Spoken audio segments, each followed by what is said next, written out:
பாருங்கள், அண்ணன் வெயிட் அடிக்க போகிறாங்க. இருக்கிற வெயிட்லாம் போடுங்க. அப்படியே இருக்கிற வெயிட்லாம் போடுங்க. 3வது பிளேட் ஆட் ஆகிடுச்சு. சவுண்ட்லாம் பார்த்துங்க. மேலே இருக்கட்டும், போடுங்க.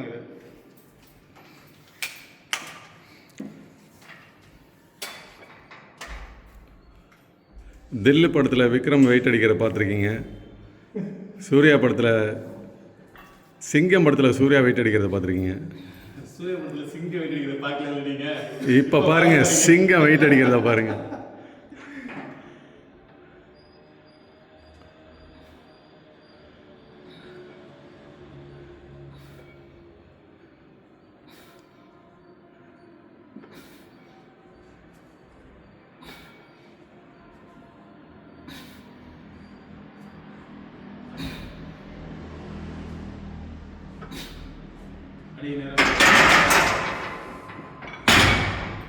இது எங்க சிங்கம், எங்க பாருங்க.